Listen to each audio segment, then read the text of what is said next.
You are listening to the Women Living Better podcast with your host, Jennifer D'Amato. Episode number 5. Well, hello, lovely ladies. I am so thrilled you're here because I have such a treat for you guys today.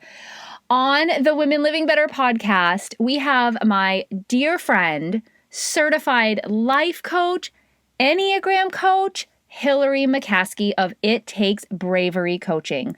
You guys are in for a treat because we are going to dive into all things today. A little bit of parenting, a little bit of marriage, some business, some life stuff. It's so good. You are not going to want to miss 1 second of this podcast. Okay, so I'm not going to make you wait a moment longer. Let's go.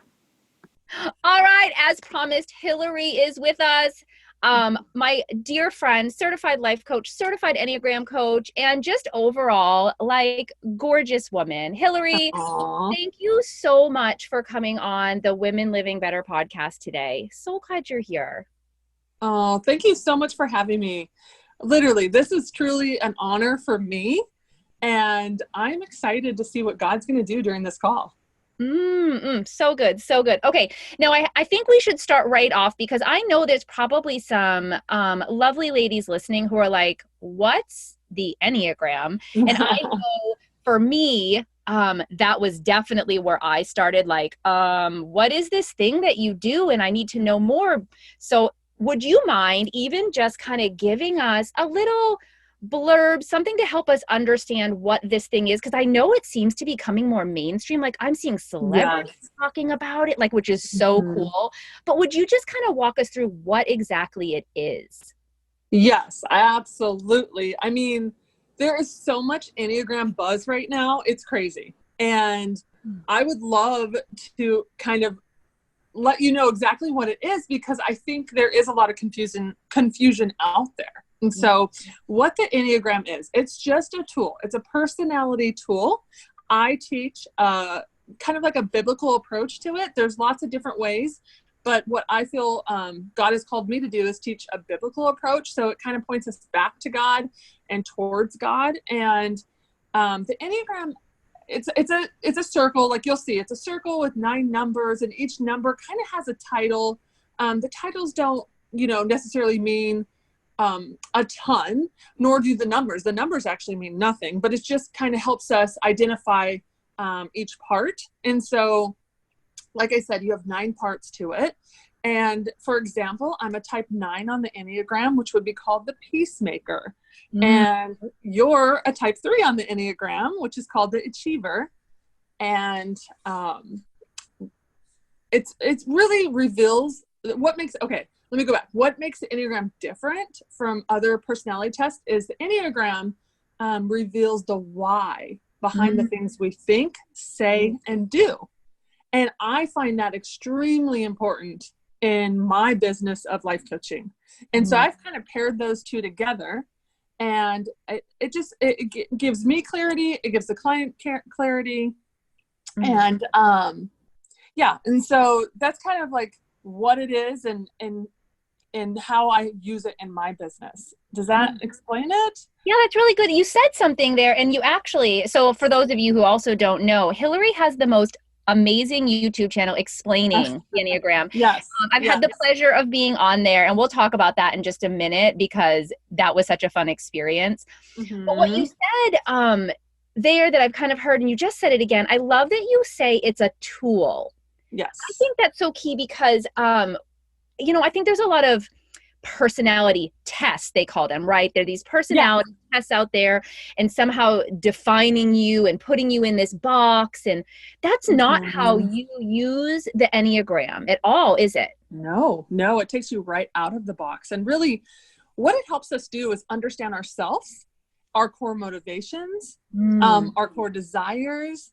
And it paves the way for life-changing growth in our life, our work, our relationships. And so that's another key piece to the Enneagram is I love to use it for self-awareness and for us to gain clarity. But I think almost a bigger piece of it is using it to help others, help them see others better, help us see others with more grace and love and understanding. And if we can come at it thinking like, you know, when a situation comes our way and our, you know, initial instinct is to be like, oh, that person's being totally mean. Why? Or, you know, our feelings get hurt. The Enneagram really unpacks that a little better. If you know the type that they default to, you can actually begin to understand their whys, and it can help give you grace and understanding and realize that, you know, their core desire is probably not to be hurting you and hurting your feelings in that moment. And it gives you just another language in order to understand and talk to each other and grow together. Ooh, that's so good. And I think in a world right now, like this culture where it almost seems so combative, how great to put that I picture like these glasses we would put on, right? And that we can just see with clarity somebody else's heart. And I know you've mentioned this before and you kind of touched on that a little bit, but it is a mirror. It does help us kind of reflect back, because I know for sure, and especially going back and watching the time we spent together. So for those who haven't seen it, and I know y'all have to get on YouTube and go see this, because if you want to see my face have like the biggest aha moment ever, what had happened, like a lot of people, they start hearing about this and they're like, oh, you can go find free online like quizzes, right? I mean, there's probably several out there. And you know, knowing Hillary, I'm like, okay, I'm going to go online. I took this quiz and I came out at 2 and I read it and I wasn't in disagreement, but I was also just like, I'm sure you hear from a lot of people, is like unsure of it, confused with the results. Yeah. It just was like, I kind of identify, but that's really where I was kind of left. And when we got in this conversation, we're not convinced I was a 2. Knowing me, even that short period of time, you were like, I don't know about that. So what we did, which again, this is so great, is we really unpacked it right there in live time. Right. Going through, because those quizzes are limited. Would you agree with that they're really limited? Yeah. You know, they're limited. And then also it does depend on, I think a lot of times we can get confused. We can think like, oh, well, I used to do it this way, right? But now I actually do it this way. And so we're a lot of times answering these tests in our current, like who we are today. And my advice is really, who were you, you know, 10, 20 years ago? It's like, you know, it depends on your age, but sometimes I'll say, who were you in your 20s, you know, and answer it that way. And we can get a better idea. But even then, I think it depends on your mood that day and your self-awareness that day. And, you know, there's so many things that vary in taking the test that, and then, you know, usually your top 3, you can go, wow, either you're confused or you're like, wow, all of those kind of sound right. And you don't know where to go from there. Right. Which really shows, and I would say, you know, I've watched several, almost all of probably of the YouTube videos with different types on there. And of course, mine being that unique, you know, not knowing where I landed. Yeah. It really actually shows why working with somebody who is certified in it makes a difference. I did feel like, and I know I mentioned this in there, where, I mean, I answered obviously as truthfully, you know, I'm going to answer the quiz, but when you went through everything, I felt like you knew me as a teenager. I'm telling y'all, if you see my face in this, it was like, I mean, Hillary and I at that point had probably a handful of months known each other, yet I felt like she was looking at the 18-year-old version of me. It was crazy amazing to me. And I, again, rewatched my face on that. But I do think, and you know, as a coach, I highly value working with a coach and what they can uncover.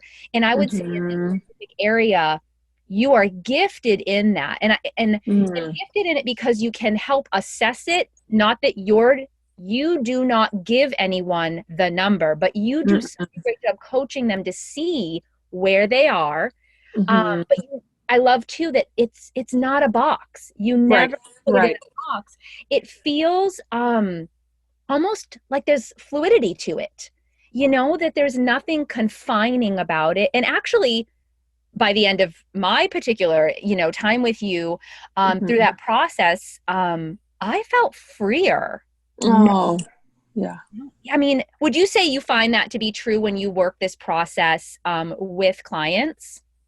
Absolutely. I mean, I think that's the number one goal is the freedom that comes with it, and just to better understand ourselves, right? And I think for you, you came in thinking you were two because, well, one, I mean, you're in the helping, business, right? Yeah. And so a two is called a helper, and I can see where on paper that makes complete sense. But when we got to the root of our behaviors, and we recognize some of the patterns and tendencies of you, it was, wait, the root is a type 3, an achiever, but, and this might confuse some people because we haven't spoke about what this is, but then you have a really strong 2 wing, which is the helper, which is what really came out, probably in that test. And so that's why it helps to look beyond just the type you might think you are, and you have to look at other pieces that go with it. Yeah. Yeah. I do want to direct people just to that YouTube channel. Hillary has a great video where she first of all goes through and really explains the Enneagram. And then she does talk about these other elements of it, which are the wings and, correct me, arrows. Arrows. Arrows. Yeah. Again, that's that freedom part too. There isn't like a personality test, this box, you're this one thing. Right. Where and then she really goes through and dissects a little bit kind of her own journey, which is really cool to hear, and how you would benefit from this same type of assessment and coaching practice through that. And then what's really neat is you may have taken the quiz yourself, or after listening to this, you're like, hot dang, I'm going to go take that.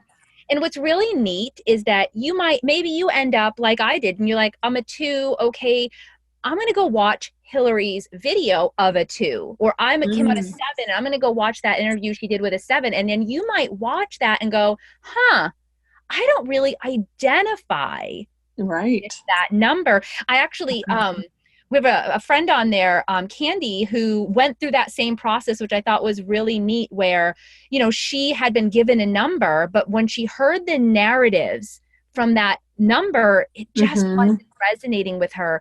And that's really, again, where a coach comes in and can help you work through those things. I just know you have that questioning, you have that guidance down the path that gets them to that place. Yes. Yep. So Hillary, I want to make sure I mention too, and guys, I'll have everything in the show notes for you because I know you're going to want to connect with Hillary. But Hillary, that YouTube channel, how do they find that? Okay, so it's a newer channel, right? And so right now, just if you go into the YouTube channel, Google section, I don't even know what you call that, just type in Hillary McCaskey, and my last name's McCaskey. So you just type in my name and my channel will come right up. Yeah. And that's the best way to find it right now. Great. And I will have a direct link to the YouTube channel in the show notes because I know people are already probably getting really intrigued. They're going to want to go watch some of those. So I want to make sure we have a way for them to get there. But I have to tell you, as I was thinking about, this discussion in the Enneagram, what other people out here in the podcast world might not know is, you're not just waking up, being a coach, going to bed, being a coach. You are also a wife. You and Bob have been married for what, almost 20 years? Yep. 20 years next month. Oh my gosh. So good. And then you have 2 sons. And, Hillary and I have kind of discussed this because if you've been here for more than 2 seconds, I have 0 sons. I have all daughters. And what I love is really being able to kind of look at other parenting styles, other ways of even building your home, your family that is different than how I do things, which you're going to do things differently when you have 2 boys or 4 girls. But I want to segue into it by asking you, just because we're going to kind of leave the Enneagram a little bit, but I have to imagine you apply what you know with the Enneagram with where you are, your kids, your spouse. to Yep. how you approach parenting or conversations or conflict even, or any of that within the context of your family. Can you talk a little bit about how you've seen that benefit your family? You mean knowing the Enneagram? Yeah. Oh yeah, yeah, yeah. It has benefited me immensely. I'm a type 9, like I said, and my husband's a type 8. Okay, you have a peacemaker married to a challenger. How does Oh that boy. work? Oh boy. Right? And I have to say, this is one of the things I wish I had, 20 years ago. Mm. And when I pair that with love languages, I would say those are the things that I really utilize in my marriage and raising my kids and my boys. And so just knowing that my husband sees things through a challenger lens helps Mm. me diffuse him, because I'm a peacemaker. And so when I see him coming one way, I'm like, whoa, whoa, whoa, whoa. Okay. The peace that we need, because I want to keep that. And so I listen to him versus get angry with him. Right. And so Mm. if he's challenging something, or he's challenging me, or any of that. Right. I have learned, that that's actually a quality he has, and I will listen, and I will, and that will help me not just meet him where he's at and challenge him right back. Does that make sense? No, that makes absolute sense. And you definitely hit a button for me where those things you wish you had known from the beginning Yes. and how Yep. much would have helped. Um, Yeah. how did it show up for now when you were able to bring this knowledge in when it came to raising your boys? Because of course now they're what, Yeah. 19, 16, And 16. oh Yeah. my goodness. Yeah, totally raising different. You're in a different season. You are just I'm in in a a different different season of season. parenting now. And I know you Yeah. love this season. But Yes. It's how my is favorite season. Oh yeah. 100% favorite season. I love that. I love that. So how has it shown up in how maybe you even had to you shifted your parenting once this became something you practiced and Yes. utilized? Right. Right. Yeah. Okay. So my oldest is 19, and he's a type 3 and achiever. And it has helped me come alongside him in his journey Mm. and listen to him, and listen to, okay, when he's like today, for instance, he's on a path of he's in college, and he's on a path of becoming a pilot. And then today he threw at me, I'd love to open my own business. And instead of going, no, no, no, you're on one path and you need to finish that, I listened to him fully. And because I know that he's an achiever and that he wants to be able to dream. Mm. And it helps me as a mom just listen to him and come alongside him and kind of work it out and kind of, wrestle it out with him versus like, wait, what are you doing? And not actually listening to the words he's saying. And really what he was wanting from me in that moment was to tell him like how good he is and what a good job he's doing and how that might be a great idea down the road. Mm. So he needs me to come alongside him in his journey and champion him. And I know that by, studying what motivates him, right? As a 3. And so, and then Yes. I have my other son who's 16, and he's actually a type 5, which is an investigator. And the Enneagram, I have to say, has helped me probably the most with that relationship, Mm. because he withdraws, and he's 16. And I can see where when he was younger and I didn't have the Enneagram, the tools and the knowledge, I was much more, how do I say it? I just didn't understand why he needed to withdraw. I didn't understand, because my personality is, bringing people together and having us all together and have fun. That is not his personality. That actually drains him. Therefore, as his mom, like I used to really drain him all weekend. I'd schedule stuff all weekend and not knowing, that he's not having any time to recharge, which, makes him angry. And then we will deal with, more disobedience in areas that we wouldn't have dealt with. Therefore, now knowing his needs and what motivates him, and I'm able to give him more space and not be as hovering for his personality, because he definitely doesn't need that. Now, it doesn't mean I don't parent, because I definitely do, but I listen to him differently than I listen to my 19-year-old. I parent them very differently, and I find I get the most from them, and I get their heart and their dreams, and it's more of a relationship versus, me not understanding where they're coming from and just, maybe flying off the handle and shutting them down. Does that make sense? Oh my goodness, yes. I'm sure any of the mamas out there listening are going, I need this. I need this tool, because I just think how you can totally up level your parenting, Mm-hmm. how you can Mm-hmm. show up in such a powerful way. Like, I'm listening to this on the type 5 going, I have one. Oh my goodness. Oh Uh-huh. my goodness. And, we can sit here and learn things by messing up or by default, or Yeah. just kind of going the wrong way for so long and them trying to guide us, or we can take this other route and understand it ahead of time. Absolutely.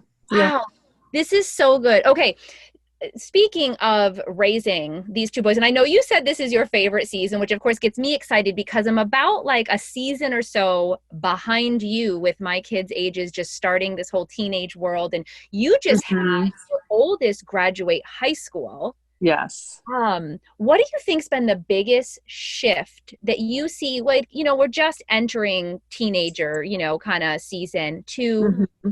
entering into this next part of that where, again, it's like these, I say they're clicks back, where we start clicking back a little bit further, Yeah. where becoming more Yes. and more the independent adult we want them to be.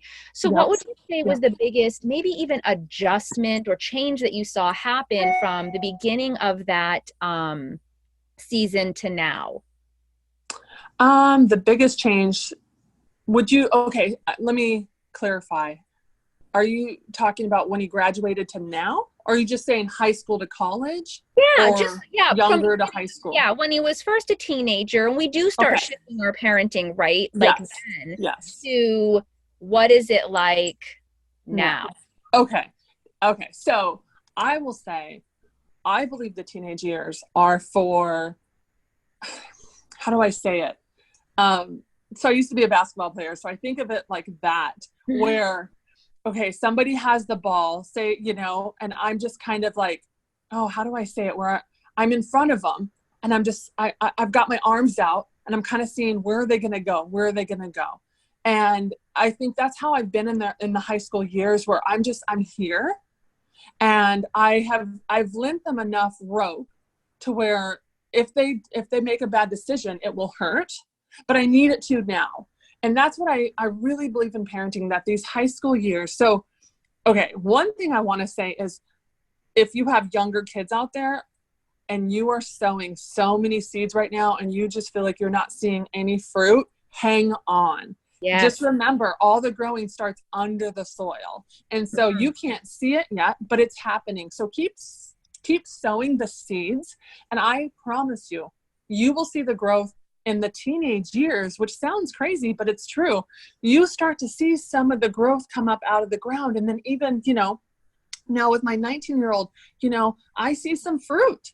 And it's stuff that I did, back in the early elementary years and before that. And I always wondered, am I even making a difference? Because I couldn't see any of the growth back then, but I definitely see it now. And so going back to the question, them in these high school years, it's less me trying to control. I want to see what decisions they're going to make.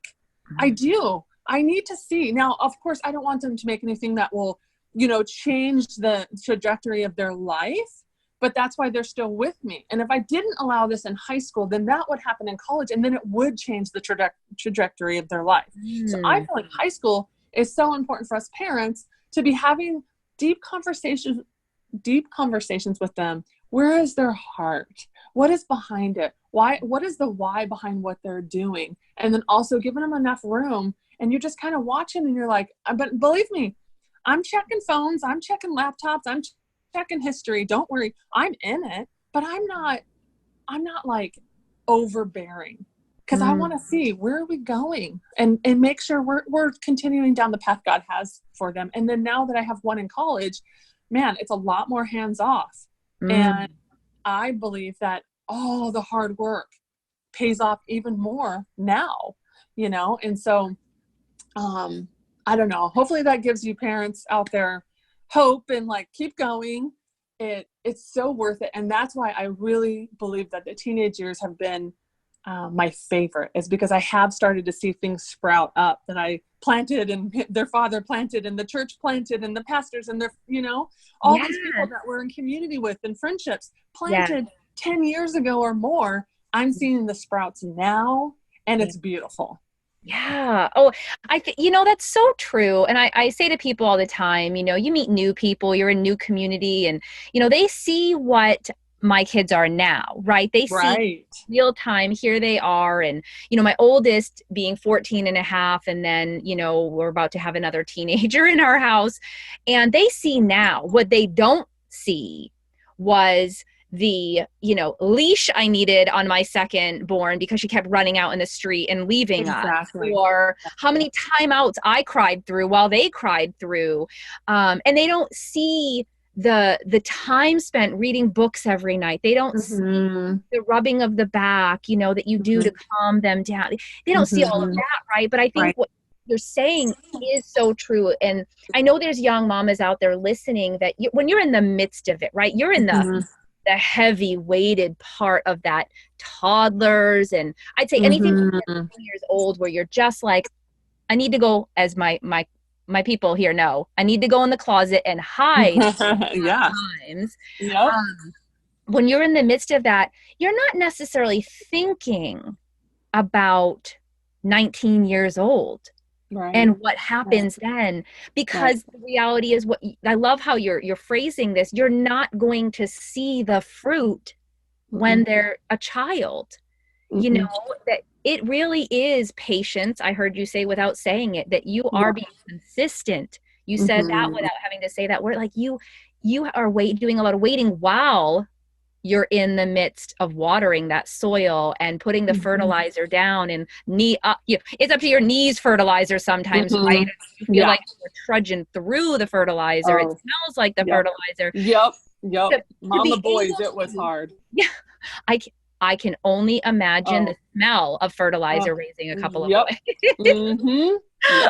And of course, I actually can relate to this so much, because I've met your boys in the now, not in all the work that has been put into who they are, who are the most, they're courteous, smart, intelligent, they speak so just clearly, and enjoyable conversations with these young men, responsible, that I get to see your fruit, of course. And benefit from that, but that I don't see all the stuff that went into that. That doesn't just happen. No, it doesn't. And lots of tears and crying and wondering, am I even doing this right? And asking God for clarity and wisdom. And both my boys were a lot of work. I do not keep that a secret. They were a lot of work. They were curious. And me being a girl, it was very hard for me to understand them until, honestly, they got to high school. I just didn't understand. And they were really hard, but it was, to me, it just had to do with, they were children, right? And they were curious and messy, and I wanted to clean house, and I wanted to be able to go out to eat and not be embarrassed, and, all these little things. But I had, they were boys, and they had a lot of energy, and they were always getting into trouble and different things. And so what you see now, it was a lot of hard work, but a lot of prayer, and a lot of just believing, in God, and that He really gave them to me and gave them to their dad, and that we were the right ones for the job. Yeah. That's so good. That's so good. Knowing you and all that you do, and I know you're in a different season of parenting right now, but you still have those boys, even if they're not like tucked in the armpit of the wing, they're still here, right? I think a lot of people, and again, marriage for 20 years doesn't happen by accident. It takes time and work, and that same patience, consistency, and all the things that you and Bob do to have that success. by the way, y'all, if we could all have Bob as our personal chef like Hillary does, I mean, hello, I don't know how to get him hired, but I'm working on it. Right. I know. I Why think I go to the gym. I think a lot of people believe though, like, that this whole balance act, right? Like marriage, parenting is really challenging to the point it could become really overwhelming. It could become too much to handle. Why do you think people believe that though to be true? Why do you think they actually approach it with that particular viewpoint that, oh, this is just, it's too much? Why do you think that? I know I'm putting your coaching hat on here. I know. I'm like, it could be a lot of reasons.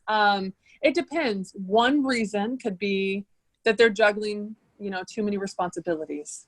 And so the marriage, parenting, work-life balance, gets even harder when we're saying yes to everything. And I know for my clients, when they come to me and they're overwhelmed and exhausted and they're like, it's too much, I really start to ask them, what is a God thing versus a good thing? And, the marriage and the parenting, those are God things, right? The work, it's probably a God thing, but then the other stuff and balancing all that with everything else that comes at us, we need to do a good job at juggling and saying no when we need to say no and saying yes, when God calls us to say yes.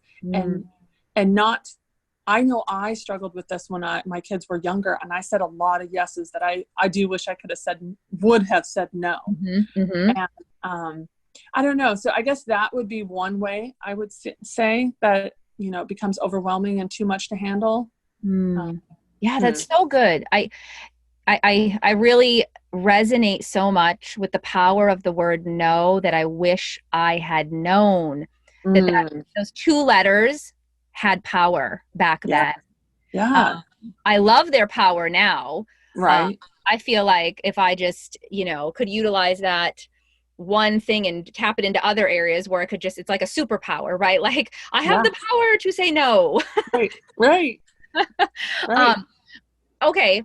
All right. So superpower being no, but let's at least go somewhere fun right now for a moment. You do have the superpower of saying no, but if you could have any other superpower, Hillary, I'm curious, what would that be for you? Goodness. I mean, there's so many out there. If I had to choose just one, maybe this is super practical, I don't know, but I would say flying.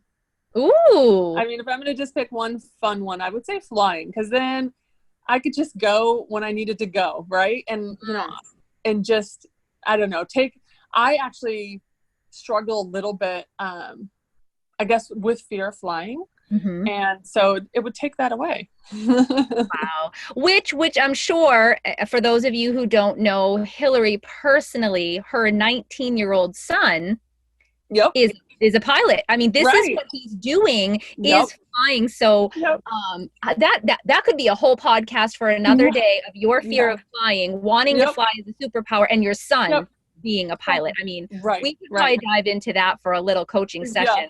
I mean, we totally could. I mean, honestly, Bradley picking that profession has made me go to God so much more, right? And I'm so much more at the altar with that. And so, which is good, and I know it's right where I'm supposed to be, and it takes a lot of trust. And so, which I really believe is another even parenting lesson you get to share with others as time comes and our kids are doing things we don't necessarily, not that we're in disagreement with their choice, but it's not our choice. No, it's not our choice. And it's that click back, where this is something he desired, and there's just such a good parenting lesson in that. Before we're done here today, I just recently talked on the podcast about friendship. So I kind of want to ask you about this. And just, that idea, right, of making new friends as an adult woman, which, hello, you and I are sitting here today because we've chosen to still show up in this area, even if it is like the first day of school, freshman year in a new place, I mean, we're still doing that. How do you approach friendships at this place in your life that you are right now? It's definitely different now as a 40-year-old woman than it was, Can we 20 get a years ago. shout out for all of us 40-year-old women? Whoop, whoop. Yes. Woo, woo. You're about to be 40. It's coming. It is.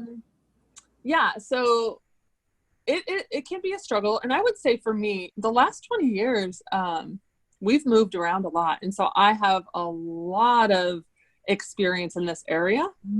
And I know each time I moved, I would look around and it would look like everybody already has their friendships together. It was like, oh, there's really no room for me. And I realized that I have to take the first step and I have to, put myself out there. And so I would join, groups at the church and whatnot and to make friends. But I would say the struggle is actually less in the making of friends and more in the everyday doing life with friends. Ooh. And because we're two different personalities and, depending on how many friendships you have in your life, I'm sure they're all different types of personalities because we're, drawn to them for different reasons. And so just, the struggle probably has been, okay, so the struggle would have been trying to make everybody happy all the time.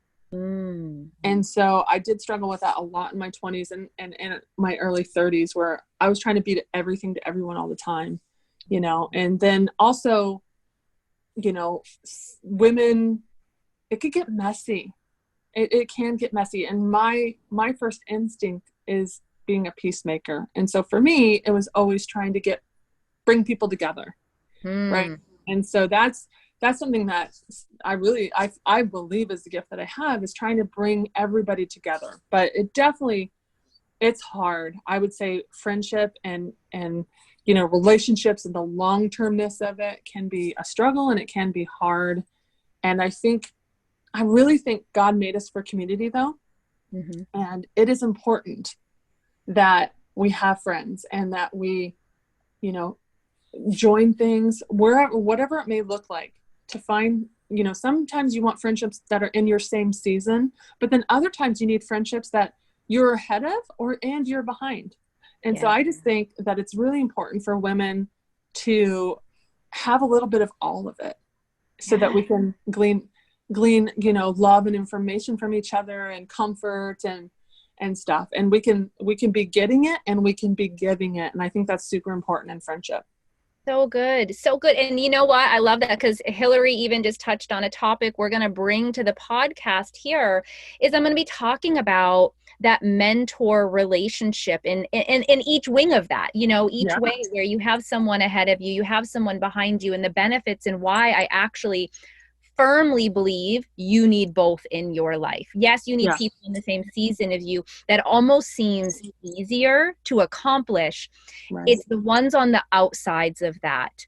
And we're going to be diving into that because I do agree with you. I feel very strongly about those type of relationships as well. And I would say I see that you do those really well. And I appreciate that modeling of behavior for other women, where we can choose to step into those kind of relationships, even though, like you said, it's hard. It is a struggle, and let's be honest, it can be work. It can feel like work entering into friendships as an adult in this season of life. And yet we keep pressing in and we keep doing that because we see the value of doing it. So good. Guys, I just am so grateful you stuck around to hear all the goodness that Hillary brought today, guys. I know you're going to want to connect with her because you are hearing the same things that I first heard. And I was like, how do I know her and talk to her and glean everything I can from her? So Hillary, if you would at least right now just drop for us, what are the best ways people can reach out, connect with you, follow you, and hear from you? Okay, so the best way would be, I have a website, www.ittakesbravery.com. There's a contact page right there. That's usually the fastest way to get a hold of me. Otherwise, my Instagram is Hillary_McCaskey_coaching. Same for my Facebook, and I've already given you the YouTube. So I do check all of it. And so But I would say my website's probably the fastest way to get a hold of me. That's awesome. Awesome. And I just want to let you all know that in the show notes, there will be all of the ways to get in touch with Hillary, because maybe this really has resonated, especially this talk about the Enneagram. And maybe you're a mama or just a wife who's like, okay, I need better communication. I need another way to see my kids, see my spouse, see myself. That stepping out and working with Hillary through that process really can be the thing that changes everything for you when it comes to that. If you do just want to see her, I mean, gorgeous eyes, a beautiful face, definitely head over for her Instagram or Facebook. Check out the YouTube. You guys are going to be so blessed by the content that she's putting out. She's real, to the point, just like you got on here. That's exactly what you're going to get anywhere. So Hillary, thank you again for joining us here on the women, ooh, I don't even know what happened there. The Women Living Better podcast. I'm just so flabbergasted. I'm just so excited. I'm so excited that you came on here today. I just want to say thanks again for doing that. And we will be back here again next week, all, for another episode on the Women Living Better podcast. Until then. Hey ladies, want to connect with me outside of this podcast? Well, come follow along on Instagram at Jennifer_health coach for life. That's Jennifer_health coach, the number 4, LIFE. Or on Facebook at Jennifer Coach, the number 4, life. Are you ready to take your health, physical and mental health, to the next level? Maybe it's weight loss. Maybe it's reducing stress. Maybe it's just support and accountability like you've never had before. I'm offering a free discovery session to you when you visit my website, www.healthcoachforlife.com. That's www.healthcoach4life.com. Just click Request Discovery Session and let's connect. For any questions about the podcast or to submit a question or topic you'd like discussed, you can email me at womenlivingbetterpodcast@gmail.com. Until next time, keep living better each day.